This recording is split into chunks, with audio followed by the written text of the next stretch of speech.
Bem-vindos ao podcast Com Negócios, o seu podcast sobre empreendedorismo, inovação e gestão de negócios. Eu sou Felipe Todesco, hoje, excepcionalmente, eu estou substituindo o meu amigo Djan de Barros para conversar um pouco com vocês, com dois especialistas que eu já vou apresentar. Mas antes, eu queria falar com ele, que não está aqui. Você está onde, Djan? Nós estamos aqui diretamente do auditório do Senac Hub Academy, que está lindo esse auditório.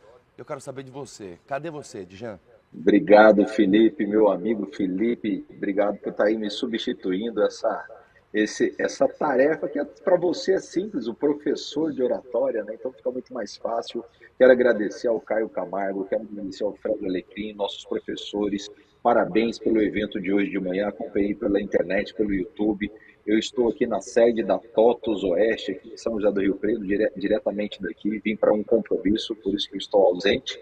Mas quero agradecer a vocês, principalmente aos nossos professores. E Felipe, um bom podcast, conduz aí com toda a sua competência e excelência. Muito obrigado por ter você aqui no podcast Com Negócios. Espero que seja, obviamente vai ser um podcast de excelência. Muito obrigado a todos, gente. Um abraço e bom podcast para nós.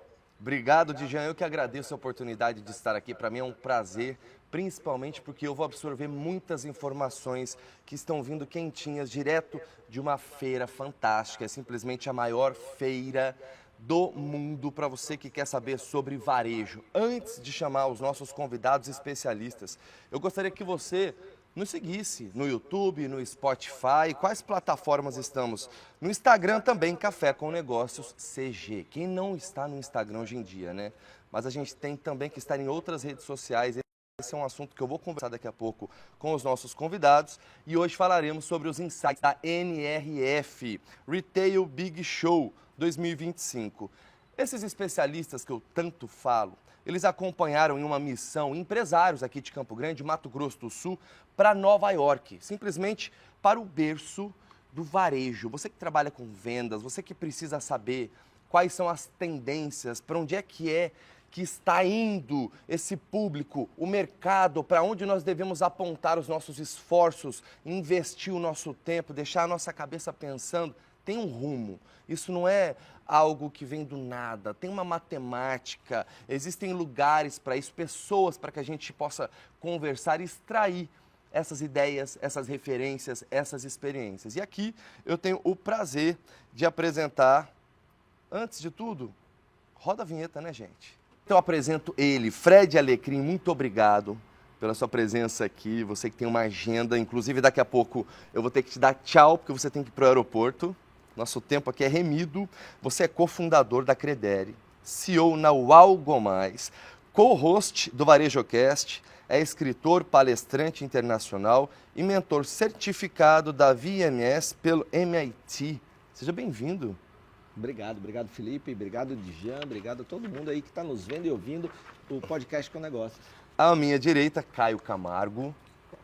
Adorei os seus sapatos. Você vai me dizer onde é que você comprou esse sapato? O Caio, gente... Se eu disser, eu tenho que matar vocês. O Caio é especialista em inovação. Já dá para ver que é um cara moderno, cabeça aberta, à frente do seu tempo. Em gestão no varejo também. LinkedIn Top Voice. Falamos de Instagram agora há pouco, que todo mundo está no Instagram. Mas e no LinkedIn, hein? Como é que você está no LinkedIn?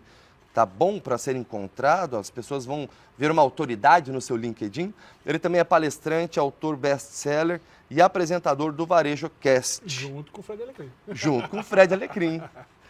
Não é a primeira vez de vocês em Campo Grande. Não. Campo Grande é quase uma segunda casa para nós, né, Fred? Isso, a gente já veio aqui para o GPS Mercado e também para outras oportunidades. Diversas vezes já. A gente já se sente em casa aqui, é um fato. Muito.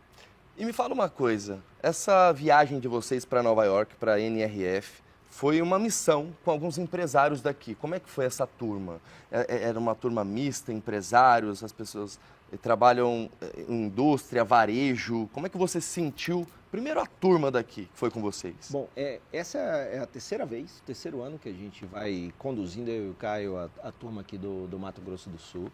Tem sido um prazer muito grande, por causa da energia, por causa da inteligência, por causa do tipo de grupo que o Senac com o Sistema Fé Comércio eles conseguem montar.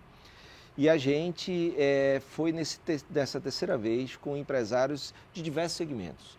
A gente teve desde o segmento imobiliário, CEOs de uma grande empresa aqui do segmento imobiliário, pet shop, tivemos também de beleza. Então foi assim muito diversificado, moda também, né? Então muitos empresários, fomos em 22, contando comigo e Caio, 20, tivemos aí 2 pessoas do Senac e uma do Sebrae e o restante empresários de multissetorial. Olhares diferentes, buscando respostas em relação ao varejo. Isso. Imagino que vocês responderam milhares de perguntas durante essa viagem ou não? Sim, mas é sempre importante, você destacou no início, é um evento sobre varejo, tá? Mas acho que as lições que a gente tira, né, são lições além do varejo, são lições a qualquer negócio que tenha um cliente numa outra ponta. Hoje, quando a gente fala do mercado de varejo segmento, a gente fala muito sobre varejo de consumo. E a parte do consumo é o cara que compra no supermercado, é o cara que compra na moda, é o cara que pede um aplicativo delivery, é o cara que está olhando a indústria de alguma forma, contratando um serviço de cabeleireiro, de dentista. Então, no final do dia, o comportamento do consumidor ele é afetado, né? Então, assim, a grande questão hoje não é segmentar apenas por ser só varejo, só um nicho de varejo. Este é um evento que ele é um evento mais sobre varejo, só que ele tem muitas lições para qualquer tipo de empresário do ramo de negócios sobre consumo. Eu acho que é isso que a gente consegue aprender no máximo e trazer as lições aqui para o Brasil depois.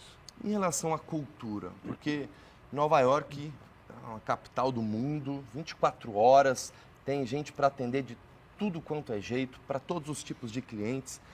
E em relação à cultura, estar lá naquele local, absorvendo essas informações, também como um consumidor, um cliente, porque vocês foram a restaurantes, a cafés, a lugares, compraram em lojas, foram atendidos, né? Vocês foram impactados sobre uma forma de lidar com o varejo, com o comércio de lá, de Nova York. Como é que é isso? A experiência já começa já no aeroporto, você entendendo, abrindo a cabeça em relação a atendimento, sobre o que é importante ou não em uma relação consumidor ali, cliente e o varejista? Tem um ponto muito importante, Felipe, sobre isso, que a gente sempre diz que a viagem ela vai ser boa a partir do momento que você consegue desembarcar de você mesmo, né? A gente vai embarcar para uma jornada, mas você tem que desembarcar de você mesmo, ou seja, não olhar com aquela visão de julgamento, de crítica. Eu faço assim, eu não faço assim. Isso não funciona para mim lá em Campo Grande, ou não funciona para mim lá em Dourados. Comparações. O grande lance é você abrir mão, abrir a mente e embarcar na jornada, porque realmente, como consumidor, a gente pode ver várias situações que podem não fazer sentido para cá. Por exemplo, restaurantes lá, quando você chega, você não senta onde quer, né? Sempre tem uma pessoa lá que te recebe e diz assim, você vai sentar aqui. Ela que decide. Ela que decide. Aí você chega assim, mas isso não funciona aqui. Mas não, vamos entender de outra maneira, vamos entender que ele tem um processo. E o que é que está por trás desse processo? Atender melhor o cliente. Por exemplo, o restaurante ele é dividido por áreas. Um garçom atende X mesas. Então ele primeiro vai fechando cada área dessa para poder abrir outra, e outra, e aquele garçom vai poder atender ali de uma maneira eficaz. Não sobrecarregar só um garçom. Não sobrecarregar. Se eu tenho uma pessoa que senta aqui e outra que senta aqui, eu tenho que já abrir 2 garçons que vão ficar atendendo uma pessoa, por exemplo, né? Então, você analisa o processo. O que a gente faz, eu e Caio, é tentar fazer essas traduções que, na visão como consumidor, que você falou muito bem, tem muito aprendizado para a gente, né? De olhar assim, caramba, mas isso não funciona. Mas peraí, não é a questão de você escolher onde o cliente vai sentar, é a questão de você ter um processo que ajude a entregar um mínimo aceitável de experiência para o cliente querer ir no teu negócio, por exemplo. E tem uma outra coisa que é importante, né, Fred? Nova York, por ser a cidade cosmopolita que né, você dificilmente tem um atendimento nova-iorquino.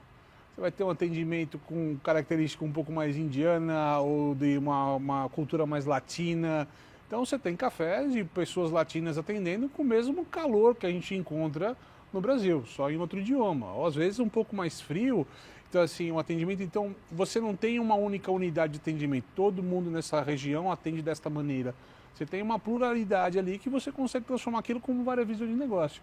Agora, mesmo nessas questões típicas, é como o Fred falou, o que faz sentido são os processos. analisado o processo para ver como funciona cada negócio, a particularidade de cada negócio, mas na ponta, o atendimento, o calor das pessoas, você encontra um calor, tal como no Brasil. Aliás, refazendo aqui a frase, dificilmente você encontra um atendimento caloroso como no Brasil. Né?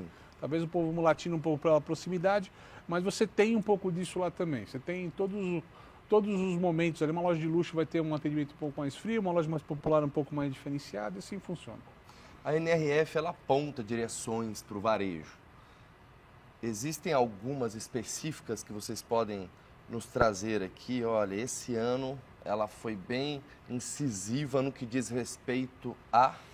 Sim, a gente, Caio tem 13 anos de NRF, eu tenho 16 anos de NRF, e inclusive na palestra que a gente fez hoje para a turma aqui do Senac e Fé Comércio, auditório lotado com 400 pessoas, a gente apresentou um mapa que traz desde 2010 quais foram os pontos altos, ou seja, os destaques naquele ano na NRF. Então a gente começa em 2010 com redes sociais, onde o Facebook estava ali começando a ser algo importante para o mundo dos negócios, não só entretenimento. 2010. Interessante. A gente vai para 2012 com e-commerce.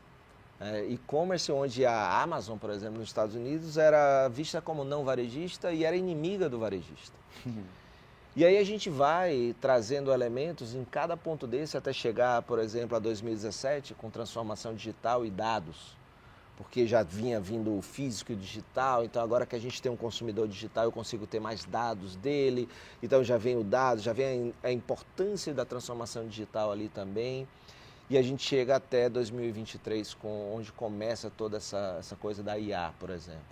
Então a gente tem 2023, 2024. E a gente chega esse ano onde não foi a IA o destaque, a gente até imaginou que era, mas foi a loja física. Né, por incrível que pareça, sendo o grande destaque como aquela âncora onde o negócio orbita, onde a comunidade orbita e que ela é muito importante para a existência daquele negócio. Se a gente olhar, né, se você olhar o varejo como um todo na história do varejo, até meados da década de 90, a gente tinha um varejo que ele evoluía muito pouco. Era um pouco mais de consolidação, um formato ou outro inovador, mas o varejo em si ele evoluía muito pouco até então. O que a grande bolha de transformação foi a internet a partir daí, final da década de 90. E esses últimos 30 anos, como o Fred está colocando essa análise ano a ano que a gente trouxe da NRF, esses últimos 30 anos por conta da internet, por conta de tudo que aconteceu pós-internet, estamos colocando metaverso, rede social, né, todo esse contexto que aconteceu, a gente vê uma bolha de apostas, de coisas acontecendo simultâneas, muitos varejistas ainda perdidos, como se fosse um grande furacão. Talvez daqui a 200 anos a gente olha isso aqui como um momento fechadinho, né, da nossa vida, mas viver 30 anos, né, nessa pressão de empreender o negócio é mais complexo. Parece, tá, que a nossa análise de voltar desse resgate da loja física, que essa espuma tá diminuindo. Então, assim, a gente está menos suscetível a essas ondas da novidade, cada vez mais olhando o que faz sentido no negócio. A essência, a razão, a questão financeira de ter um negócio que esteja uma austeridade financeira, fiscal compatível, né? Ou seja, apostar no que realmente faz sentido apostar. Passamos no meio desse turbilhão, naquele mercado de startups, né? Todo mundo rasgando dinheiro para daqui 5 anos ver se funciona, mundos de Uber, mundos de iFood, aplicativos. E acho que a gente vê cada vez mais um mercado, financeiramente falando, em termos de investimento, mais maduro. Pessoas que estão querendo investir no que é certo, no que é correto. E aí o varejo passa por essa transformação de olhar de uma maneira mais analítica, de uma maneira mais correta, qual é o investimento certo a ser dado. Mesmo a inteligência artificial, que é um mercado aí da generativa de 2 anos, que a gente vem falando, finalzinho de 2023, né? Hoje a gente quer o resultado da IA. Não é IA pela beleza da IA, ou vai apostando. Ainda vai ter muita espuma ainda na rede social, mas quando a gente fala de negócios, as empresas estão querendo apostas mais corretas, até porque o tombo tem sido cada vez maior quando você toma um caminho errado. Então, cada vez menos atirar no escuro e saber mais, poder pegar, ter essa percepção. Claro, eu imagino que estar na NRF faz você viver na pele essa busca do que, para onde dar esse tiro certo, para não errar, para não investir tempo, esforços e energia em algo que não vai trazer um resultado. Falando em loja física, a gente vê um salto quântico em relação à inteligência artificial, ao que a tecnologia dentro da internet consegue nos proporcionar. Mas e o vendedor? E a forma de vender primitiva, de eu olhar nos seus olhos e perceber qual emoção você está sentindo para entender o que eu vou falar com você. E essa parte, em algum lugar da NRF, alguém se preocupa com o desenvolvimento humano? Sim. Esse ano, inclusive, teve um destaque muito grande, Felipe. Quando a gente imagina e fala que a loja física volta a ser destaque, não tem como não falar do ser humano. E a grande diferença da loja física, né, um dos pontos, né, que foi apresentado até em uma das palestras pelo Lee Patterson, que é da WD Partners, ele apresentou uma pesquisa, o que atrai, o que repele as pessoas numa loja, né? E um dos pontos importantes é atendimento. E quando a gente pensa em atendimento, não é algo novo, né? Você imagina atendimento como algo... Os livros de atendimento são dos anos 80, desde Og Mandino, que eu acho que é final dos anos 70, Nossa. Né? Agora você foi longe. Foi longe, né? Então eu estava lá, 70, 80, né? Como algo importante, essencial para o mundo das vendas, dos negócios. E o que a gente viu muito é algumas marcas esquecendo isso, o essencial, achando que tecnologia ia resolver todos os problemas, coisa que não vai, e esquecendo das pessoas. E a gente viu na CNRF a volta a olhar as pessoas como algo importante. Inclusive porque isso que você falou do olhar, do entender, é fundamental. E está provado que quando você tem uma interação muito boa de humano com humano, você aumenta as vendas. Quando a interação é muito boa. Eu me lembro que, acho que umas 3, 4 NRFs atrás, a L'Oréal apresentou uma ferramenta que tinha inteligência artificial e o cabeleireiro na plataforma da L'Oréal. E quando entrava o cabeleireiro, que era o profissional, entrando e conversando via chat ou online com o cliente, vendia 30% a mais do que a inteligência artificial. A humanização de fato, né? Tendo ali a... Total, você tem essa questão do entender, do interesse genuíno na pessoa, né? Isso é fundamental. Então, tem um ponto bacana para completar também, que na dinâmica do pequeno e do médio varejo hoje, né, o atender é o que o Fred falou, é a conexão humana e tudo mais, mas tem um novo papel dessa pessoa na loja, que ela é menos uma pessoa de atendimento e ela é mais uma pessoa vendedora, mais uma pessoa de vendas nessa conversa, uma atitude mais proativa na venda. Hoje o vendedor de loja ele é passivo. Ele está lá parado, esperando o cliente entrar, falar bom dia para ele, para depois daquilo ele atender o cliente. E o que as lojas precisam, os vendedores aí que vão bater meta, precisam buscar, e o mundo do varejo necessita neste momento, são vendedores que têm essa proatividade. De usar uma rede social, de usar um WhatsApp, de buscar o cliente, entender que a loja é um grande hub, um grande showroom. Ali é um espaço que eu coordeno o produto, posso usar para mostrar um produto e vender um aplicativo, posso usar para chamar um cliente para tomar um café, mas eu não preciso daquela loja para vender. Então, assim, essa atitude do vendedor, ela está sendo construída ainda, está um gerúndio, né, nessa conversa, mas eu acredito que a gente vai criar um vendedor cada vez mais proativo no negócio. É necessário nesse momento esse vendedor. Não dá mais para esperar o vendedor decidir comprar com você, decidir pegar o carro, decidir ir até a tua loja para só aí você vender. Como marca, isso é a morte. Isso aí, e aí isso vem até um ponto, né, que é uma das nossas apostas para esse ano, que é a revolução da venda ao vivo. Assim que o TikTok Shop chegar no Brasil, a gente vai ter uma revolução muito grande. A gente sabe que a Shopee já faz isso e tal, mas o TikTok tem um negócio que a gente já viu na China, de você ter lojas que enquanto não tem cliente ali, eles têm um mini estúdio na loja, no meio da loja mesmo. E ela abre uma live no TikTok e começa a vender. Que é isso que o Caio está falando, a atitude proativa. Não tem cliente aqui, peraí, eu vou abrir uma live aqui e vou começar a vender. Aí você pode estar perguntando, tá, mas eu já faço isso no Instagram. A grande diferença do TikTok Shop é que você, primeiro, você já tem a logística toda organizada por trás e você não sai da ferramenta. Então o cliente está assistindo, ele vê o produto, ele clica, ele compra automaticamente, ele não precisa de link, sair, vai para o WhatsApp, não. Então isso vai ser uma grande revolução, que é uma aposta muito grande nossa. Né, e entra muito ao encontro do que o Caio acabou de falar, de a gente ter assim, que até a gente eu chamo de Vreamer, o vendedor streamer. Né? Então ele, além de ser vendedor, ele vai começar a fazer live. Né? Só que ao invés de ele estar numa ferramenta como Twitch, né, ele vai estar no TikTok vendendo um produto diretamente da loja. Agora, o bacana é, precisa esperar chegar o TikTok Commerce para fazer isso? Não. Não. Pega o CRM, certo? Vamos começar do começo. Pega o teu CRM, cata teu WhatsApp e começa a trabalhar com conversa, telefone, o básico. É não esperar o cliente. Aquele videozinho, né, do Isso. WhatsApp. Agora fala assim, mas eu não tenho CRM. Então, aqui começa o ponto errado. Você não tem uma base de dados. O varejo, ele está cadenciado a sempre atender e acabou, no final do dia eu vejo para quem eu vendia, não sei nem para quem eu estou vendendo. Esse é o erro básico. Então, o que a gente fala que o varejo está voltando às raízes ali, fazer cada vez mais o básico bem feito, ou seja, voltar, tirar a espuma e fazer o que faz sentido, é isso.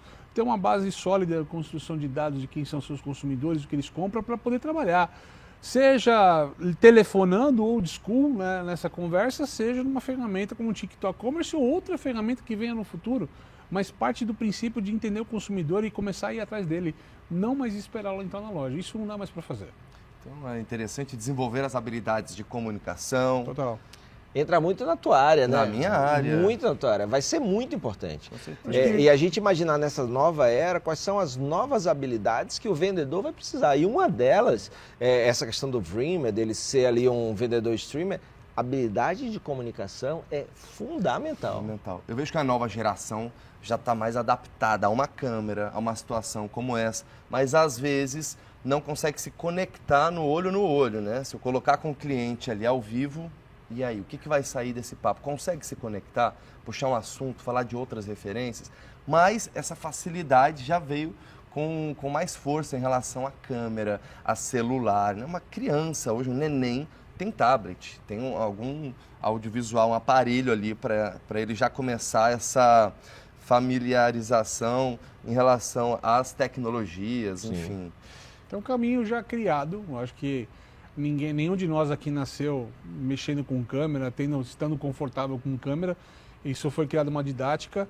Mas eu vejo que, embora este jovem hoje, essas novas gerações estão aptas a criar vídeos para todo mundo, para 1000 pessoas olhando ela, quando ela tem que fazer um vídeo para uma pessoa só, uma conversa de live, ela se intimida.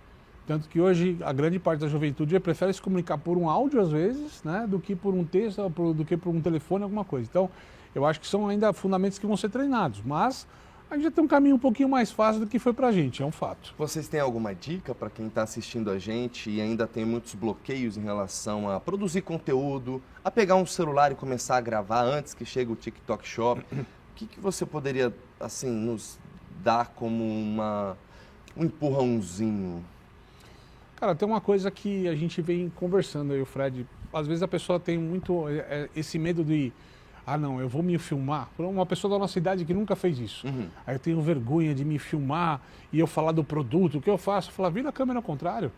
Bota aqui e filma o produto de frente, você fala e você não aparece, aparece a sua Começa mão. com a voz. Até porque as pessoas querem comprar de você, mas não querem comprar você, querem comprar o produto. Bota o produto na frente, monta o tripé, olha, mexe com a sua mão, põe uma luva lá, um monte de gente faz isso. Isso já funciona para você demonstrar o que o produto faz e tal. Até porque as pessoas hoje, o modo de busca delas mudou. Hoje as pessoas não buscam mais no Google como a gente buscava, né, com uma foto. Hoje elas vão direto, às vezes no TikTok ou no Instagram, buscar um vídeo de alguém usando aquele produto para saber se ele é legal ou não. Então a dinâmica de busca mudou, então a gente precisa buscar essa nova dinâmica de venda, de apresentar o que a gente está vendendo. Em relação ao varejo lá nos Estados Unidos, pelo que vocês viram na NRF, eu queria que vocês me trouxessem uma semelhança com o varejo do Brasil e uma diferença em relação ao varejo do Brasil. Bom, em termos de semelhança, são os desafios de ser relevante para o consumidor. Você tem uma disputa muito grande, uma competitividade muito grande, assim, como é que eu mostro, primeiro, como é que eu apareço para o meu consumidor num monte de tanta empresa, de tanta marca. Segundo, como é que eu mostro para ele que vale a pena ele me ouvir.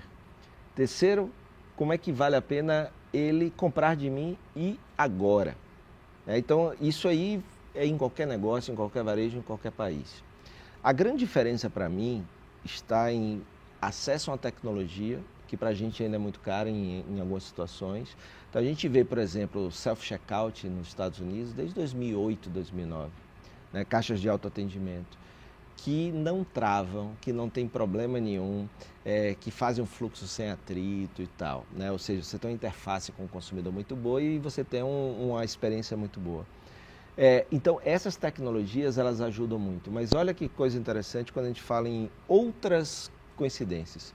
Sabe uma coisa que eu estava vendo, Caio, agora? A CVS, com a farmácia lá nos Estados Unidos, uma coisa que eu e Caio a gente vem falando já há um tempo, a gente num podcast uma vez falou sobre um tema que era o varejo blindado, lembra?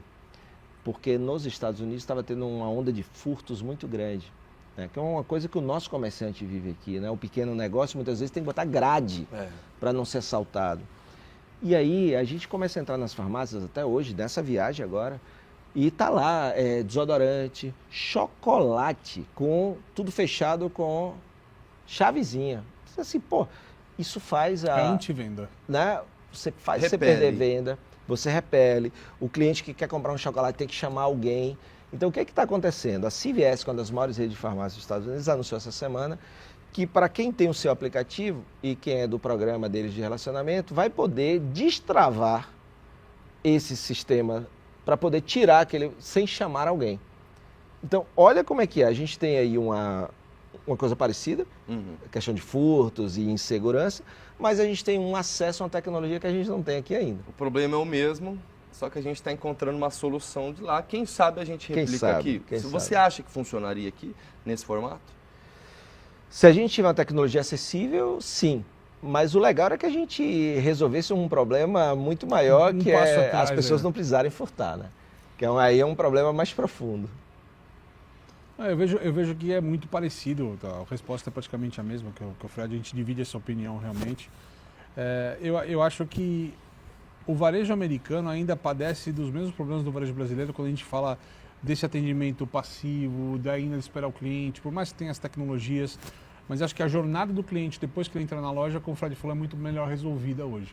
Você tem menos fricção do que no Brasil. O Brasil tem coisas que está conseguindo criar de maneira diferenciada. Uma delas é o Pix, por exemplo. A gente conseguiu avançar e praticamente pular uma era inteira de plástico ali para muita gente, para muitas gerações e tal, e inclusive virando um modelo que se segue nos Estados Unidos. Até por uma questão de adaptação econômica, o que os Estados Unidos começou a imitar da gente agora é pagamento parcelado. Nunca teve parcelado nos Estados Unidos, agora tem parcelado, que é o modelo nosso ali, né? E que é uma coisa interessante, né, cara? Só um parênteses. Quando isso aconteceu, a gente estava num podcast, cara, isso vai dar um BO. Porque a gente sabe lidar com parcelamento e mesmo assim dá problema. Só que os Estados Unidos sempre era à vista. Sempre você pagava no cartão, mas é à vista, não tinha sinal de a prazo. Tanto é que já agora começou a dar problema. Os caras estão endividados porque não sabem trabalhar com parcelamento. Não tem educação financeira para isso. Quer dizer, não sofreram isso como a gente sofreu, então não aprenderam a trabalhar isso como a gente aprendeu a trabalhar, o fato. E em relação aos empresários daqui, que foram com vocês nessa missão, quais lições você acha que eles já estão colocando em prática, ou já podem colocar em prática, que vocês extraíram da NRF já em Campo Grande? Já podemos... Fred, não sei se você vai compartilhar essa mesma visão que eu, mas acho que uma coisa que ficou muito forte, eu acho que foi uma fagulha que a gente acendeu, não só quem esteve com a gente, mas até quem esteve com a gente aqui hoje, tá? É essa questão de competir com o digital vai ser cada vez mais difícil, principalmente se você não tem uma operação digital bem estabelecida, né? Então, eu acredito que o varejo tem buscado hoje é revisar a sua autenticidade. Eu acho que essa é a fórmula que a gente está. Qual que cada empresário tem especial que fez ele criar aquele negócio, aquela marca, qual é o grande diferencial? A gente vinha conversando um pouco antes do podcast com uma pessoa de um restaurante aqui, o que ela faz diferente, não vai fazer igual todo mundo para poder criar algo autêntico, genuíno, diferenciado para o seu consumidor. Acho que os fundamentos de você crescer no mercado fugindo de preço está naquilo que você faz diferente. Você faz igual a todo mundo, você vai brigar por preço, que é o que a maioria dos mercados acontece hoje. Um supermercado briga por preço porque às vezes não tem diferencial nenhum. Uma loja de moda, de bairro, briga com preço, com marca de preço, porque não tem diferencial nenhum. Agora, a partir do momento que tem aqui em Campo Grande, restaurantes que deve ter fila na porta, o pessoal brigando para ir, porque tem uma experiência, um produto diferente. Lojas de moda que estão cheias porque tem uma experiência diferente, um produto diferente, um atendimento diferente. Então, a partir do momento que você entende qual é a tua autenticidade, quais são os seus valores e como é que você traduz aquilo para o teu consumidor passa a não mais abdicar de você. Ele não vai trocar você por qualquer preço. Pode até dar uma fuga de vez em quando, o bolso está meio apertado, mas ele volta para você de vez em quando. Em relação às empresas que vocês visitaram lá também de inovação, quais foram? Tem alguma que vocês podem compartilhar, uma história? Ou... Então, inovação, né? A gente dividiu em duas partes, Felipe. A gente acredita que a curiosidade e a busca pelo conhecimento, ela não pode ser só no que é novo. E a NRF tem uma pegada muito na tendência, na inovação. Mas o que é clássico só é clássico porque funciona, não é mesmo? Exatamente. Então a gente imagina assim, muitas vezes eu e Caio, a gente ia numa empresa, poxa, um destaque da NRF. No outro ano a gente ia buscar a empresa, ela não existia mais. Então a gente começou a se incomodar com isso e falou, pô, e se a gente buscar empresas que são clássicas e que estão aí desde 1950, 52 e conseguiram fazer o que eu chamo do adaptail, que é o varejo adaptado.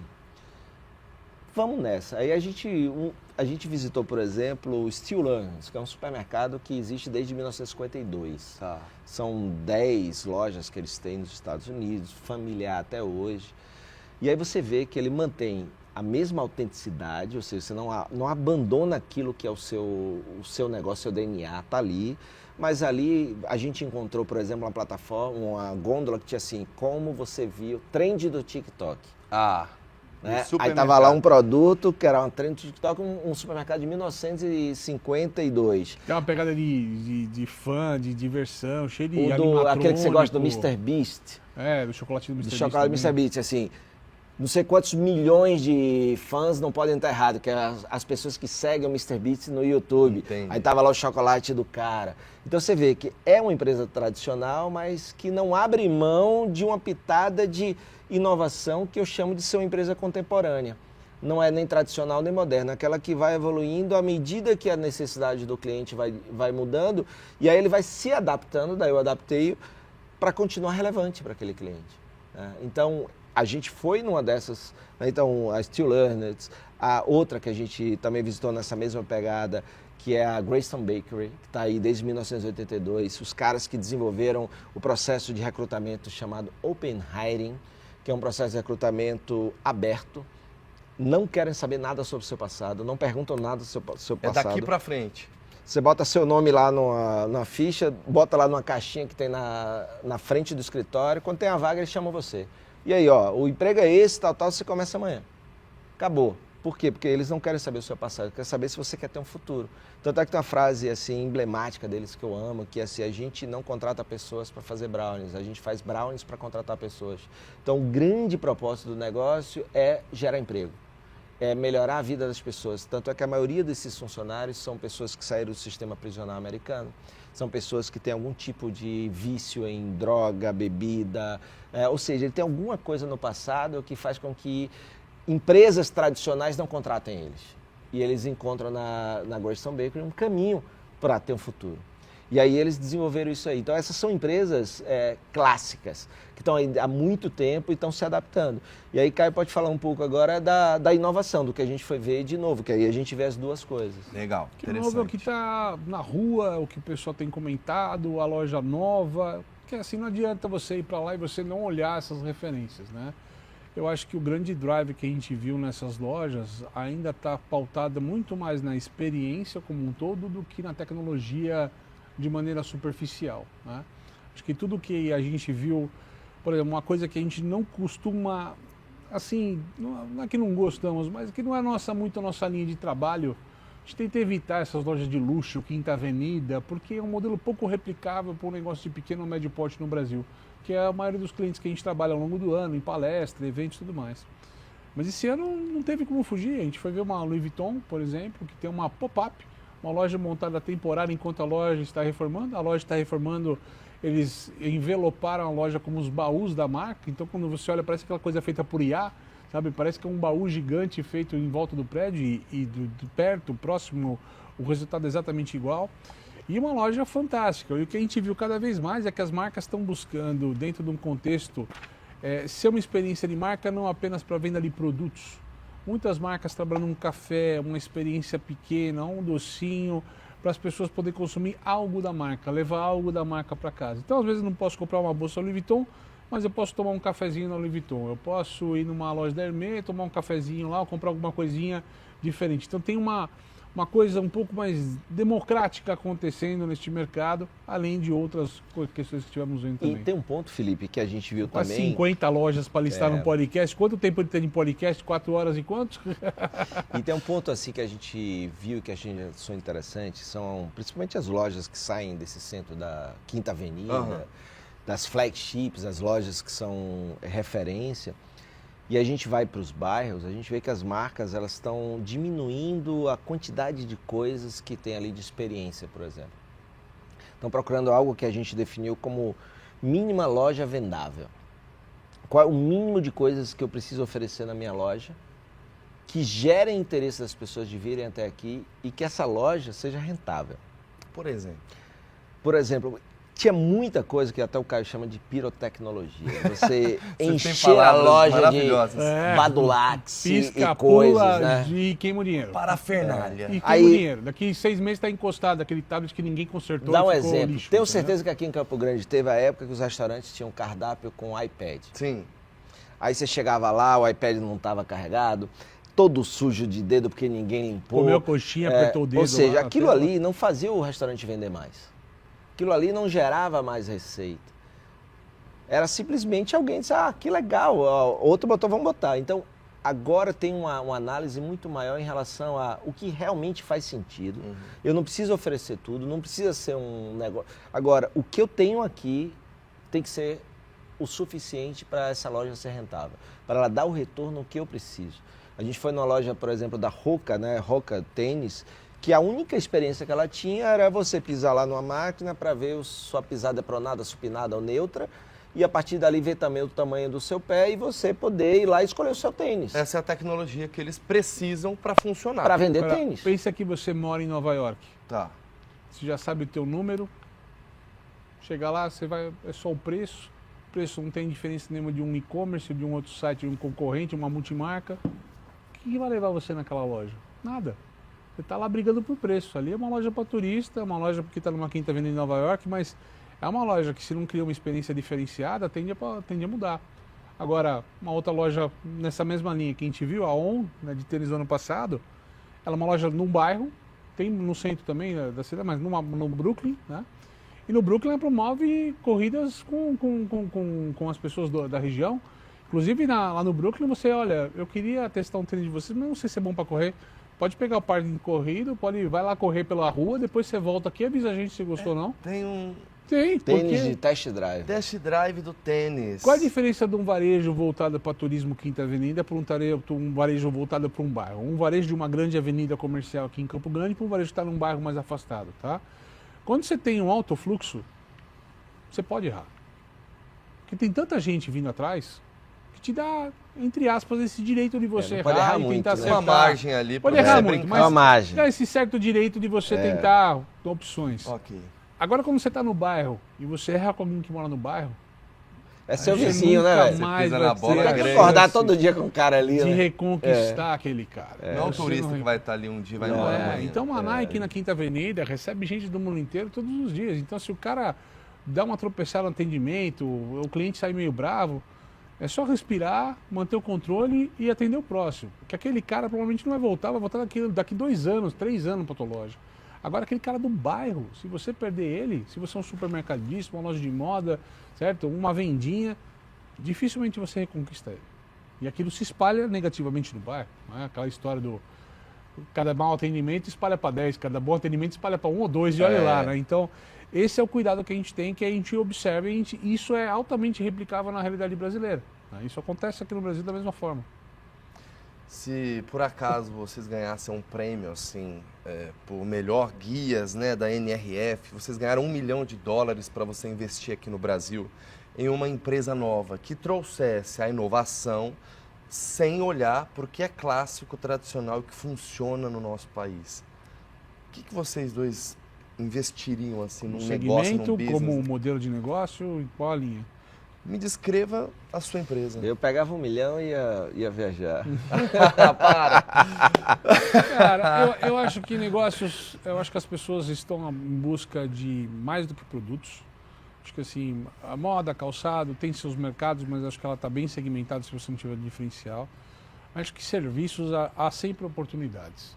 Porque por mais que tenha um cabeleireiro, um restaurante, há sempre a oportunidade de aparecer alguém um pouquinho melhor para servir. Então eu investiria na qualidade daquilo que eu oferto, mas eu só investiria em algo que eu tivesse realmente uma proposta genuína de diferenciação. Que eu não entrasse só por uma questão de produto e preço. Acho que produto e preço, ele é tangível, ele perde-se com o tempo, é complicado, mas acho que tudo aquilo que a gente pode servir melhor ao cliente, que a gente tem uma oportunidade de servir sempre melhor, eu acho que a gente consegue criar diferenciais de mercado. E, obviamente, eu não sei se a gente precisa, de fato, de lojas tão bem trabalhadas, às vezes, como tanto se imagina. Às vezes, hoje a gente vê modelos de dark stores, dark kitchens, talvez começar um negócio, nem talvez usando os $1 milhão que do prêmio, mas às vezes um pequeno investimento num modelo teste, num mínimo produto viável, né, começar a testar algumas coisas, ou caminho A, caminho B, já começa a funcionar de uma forma diferenciada para um resultado interessante. Tem um ponto que eu acho, né? Eu assisti uma palestra, cara, eu acho que foi no Web Summit que a gente estava, e a pessoa falou o seguinte, para um investidor, no que você investiria? E aí o investidor disse assim... Fui eu, com a Loft? Não foi, não foi com a Loft? Aí a pessoa disse, eu investiria em algo que poupasse o tempo das pessoas. Porque tempo é vida, tempo é a coisa mais valiosa que a gente tem. Então, se tivesse alguma coisa que ajudasse as pessoas a terem mais tempo, porque é importante na vida deles, é aí onde está a oportunidade. E um outro espaço que a gente tem muito grande, que eu acho que vai crescer muito no Brasil, são esses lares premium para terceira idade. Tá. Pessoa a partir ali de 70 anos, que ou tem alguma dificuldade de locomoção, ou precisa de algum cuidado maior, ou até mesmo não quer morar com os filhos e vai. Então a gente vê muito isso nos Estados Unidos crescendo, chamam de senior living, né? E eu acho que isso vai crescer muito aqui quando chegar, porque a gente ainda está acostumado com o asilo, né? Com aquela estrutura que uma não referência é isso, que não é repele bacana. em vez de atrair. E como o Brasil está virando a chave de um país jovem para um país mais de gente com mais idade, eu acho que isso vai ser um grande caminho também. Já estão pensando nisso? Em um futuro? Primeiro tem que vir o $1 milhão. Aí vamos então criar, vamos criar o prêmio. Não, por já. enquanto a gente está fazendo o conglomerado VarejoCast, daqui a pouco com ele mídias diferenciadas, entendeu? O transatlântico está quase saindo, já está no estaleiro sendo montado para a gente fazer tours de varejo diferenciado em alto mar. Muito bom. Ideias temos bastante. Bastante. Para a gente finalizar, eu gostaria que cada um dissesse para o empresário, aquele pequeno empresário, aquele empresário que nunca fez uma viagem, por exemplo, a uma feira como essa, nunca teve a oportunidade nem de ir a uma feira, às vezes, de franquias, para visualizar. Como é que esse empresário que nunca saiu dessa bolha consegue furar essa bolha? Consegue Legal. se conectar com tudo isso que faz parte, que orbita aí nesse universo de vocês? Felipe, eu iria muito, né, em busca de empresas, instituições como essa que a gente está aqui na casa. Estamos aqui no Senac. O Senac organiza as missões para a Latam, que é a maior feira de varejo do Brasil. Lá há visitas técnicas, tem as palestras, tem a NRF também, tem subsídio junto com o Sebrae. Procuraria o Sebrae também, que é outra instituição maravilhosa. Então eu começaria buscando o Sistema S, que tem esse elo, que tem essa ligação muito grande com esse mundo lá fora do Mato Grosso do Sul, seja São Paulo, seja Estados Unidos. Então, esse é um bom caminho e ajuda o pequeno que não tem essa grana toda, por exemplo, para viajar, porque tem subsídios que vão até 80%. E você pagar só 20%. Que demais, hein? Né? Então, eu buscaria o Sistema S, principalmente o Senac e o Sebrae, aqui no Mato Grosso do Sul. Perfeito. Eu acho que a gente passa por uma questão de consciência. Eu brinco em palestra, costumo falar que você não vai conseguir aprender nada se você não está disposto a desaprender primeiro. O maior desafio que a gente tem no empresário brasileiro é que ele não está disposto à mudança, ele não é confortável à mudança, ele não é confortável ao novo. E eu acho que a gente parte primeiro de uma visão quase aquela curiosidade de criança. Esquece tudo que você fez até hoje, papel em branco, vai olhar o mundo com outros olhares, com outros olhos. O mundo ele está disposto de várias maneiras diferentes.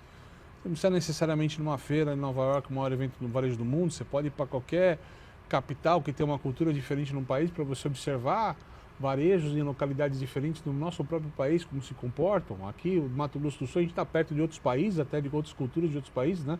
Seja Paraguai, seja Argentina aqui. Rapidamente a gente chega ao Chile, que não está tão longe também, né? A gente já começa a observar outras formas de varejo, de comportamento, sem falar em todo esse absurdo de conteúdo, tanto impresso quanto digital, que está à disposição de qualquer varejista hoje, de qualquer empresário, de qualquer pessoa que está buscando conhecimento. Sei lá, você pensar qual é o maior palestrante do Brasil hoje, um Mário Sérgio Cortella, mas você veja uma palestra dele e 120% do conteúdo dele está disponível na internet de graça. por pílulas, por dose. Então, assim, não é por falta de disposição do conhecimento que a gente não atinge aquilo que a gente quer, a gente não vai atrás do novo. É por uma falta de vontade, uma falta de expansão de consciência, como a frase que o Fred sempre usa, mas uma falta de visão de mercado, de se abrir para o novo. Se você não está aberto para o novo, não adianta. Você vai ver aquilo, vai virar uma coisa que a gente brinca quando a gente fala de NRF, né? A gente tem que tomar cuidado para a NRF não ter, por exemplo, aquela visão de zoológico, sabe?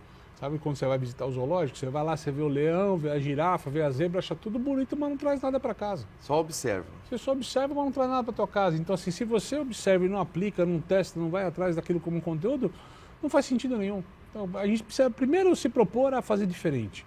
Entender que o resultado não está vindo, a gente tem que ter uma ação diferente e testar o novo o tempo todo. E minha esposa sempre fala, Fabiana sempre fala, você é um empresário ou um empresidiário? Então, o empresário, esse que vai buscar informação com esse empresidiário, está preso no dia a dia, na tarefa do dia a dia, então ele não olha para baixo, ele não levanta a cabeça para ver, então ele está preso. O negócio dele aprisionou ele de uma maneira tal no dia a dia, no que tem a fazer, que ele deixa de olhar para frente. Então aí o negócio vai ficando para trás por ele não olhar para frente. Então, sua empresa é uma empresa ou é um presídio? Isso é muito importante para esse ponto aí que o Caio acabou de falar. Muito obrigado por esse papo. Caio, Fred, vocês são sempre muito bem-vindos e prestigiados aqui, diga-se hoje, pelo auditório lotado e com certeza por essa primeira edição do nosso podcast aqui em 2025, que já é um sucesso. Antes de dar tchau para vocês, eu quero agradecer aos nossos parceiros, patrocinadores. Muito obrigado ao Bosque dos IPs, a TOTUS, ao Sebrae, Sistema Comércio, FEComércio e Senac, Saraiva de Resende. Nosso agradecimento a Office Formato, F Solar, Isto é MS, a Funditur, ao Cetesc, a Promenade Hotelaria, que inclusive tem hotel em Bonito, no Rio de Janeiro, é excelente. Vocês já foram lá Bonito, né? Bonito aqui no Mato Grosso do Sul. Você falou Rio de Janeiro. Não, mas tem aqui e tem no Rio. Eles têm aqui, hotel Bonito, aqui e no Rio de Janeiro. Vocês já estiveram, vocês já foram a Bonito aqui? Não, ainda não. Como assim? Na Pois próxima é. vez iremos. Por favor. Tenho medo de contaminar, feio pra caramba. Imagina, as águas de lá são purificadoras.